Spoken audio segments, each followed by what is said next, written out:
Thank you for joining Wars of the Rosies, and this is Druidial Mysteries from the Encyclopedia of Freemasonry by Albert G. Mackey. Druidial Mysteries. The Druids were a sacred order of priests who existed in Britain and Gaul, but whose mystical rites were practiced in most perfection in the former country, where the Isles of Anglesea was considered as their principal seat. Higgins thinks that they were found in Germany, but against this opinion, we have the positive statement of Caesar. The meanings given to the word have been very numerous, and most of them wholly untenable. The Romans, seeing that they worshipped in groves of oak, because that tree was peculiarly sacred among them, derived their name from the following Greek word. Thus, absurdly, seeking the etymology of a word of an older language in one comparatively modern, their derivation would have been more reasonable had they known that in Sanskrit, drama is an oak, from dra, wood. It has also been traced to the Hebrew with equal incorrectness, for the Druids were not of the Semitic race. Its derivation is rather to be sought in the Celtic language. The Gaelic word drua signifies a holy or wise man, in a bad sense, a magician. And this we may readily trace to the Aryan drua, applied to the spirit of night or darkness, whence we have the Zen drua, a magician. Druidism was a mystical profession, and in the olden time, mystery and magic were always confounded. Valency says, Welsh druid, a druid, i.e., the absolver or remitter of sins, so the Irish drua, a druid, most certainly is from the Persic druid, which means a wise man. Bosworth gives dry, pronounced drew, as the Anglo-Saxon for a magician, sorcerer, druid, probably with the old Celts. The Druids occupied the same place as the Magi did with the old Persians.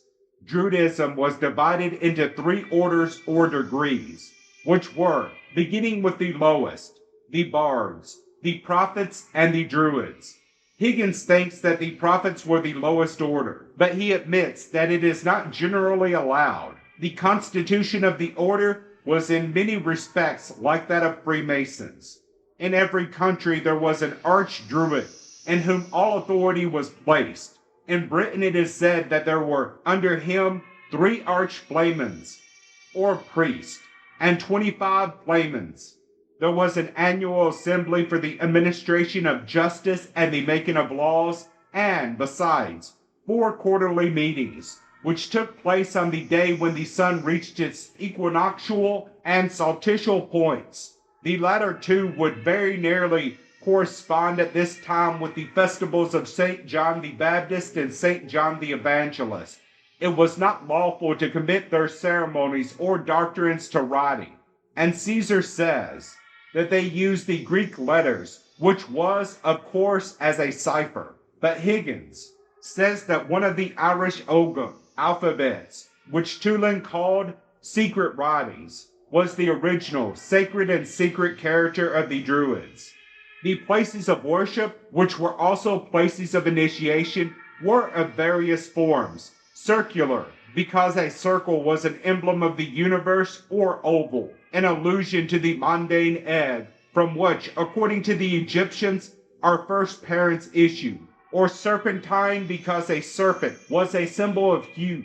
The Druidical Noah, or wing to represent the motion of the divine spirit, or cruciform, because a cross was the emblem of regeneration. Their only covering was the clouded canopy, because they deemed it absurd to confine the omnipotent beneath a roof, and they were constructed of embankments, of earth, and of unhewed stones, unpolluted with a metal tool. Nor was anyone permitted to enter their sacred retreatments, unless he bore a chain. The ceremony of initiation into the Druidical Mysteries required much preliminary mental preparation and physical purification. The aspirant was clothed with the 3 sacred colors, white, blue, and green. White as the symbol of light, blue of truth, and green of hope.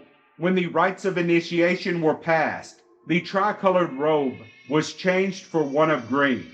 In the second degree, the candidate was clothed in blue, and having surmounted all the dangers of the third, and arriving at the summit of perfection, he received the red tiara and flowing mantle of purest white. These ceremonies were numerous, the physical proofs painful, and the mental trials appalling.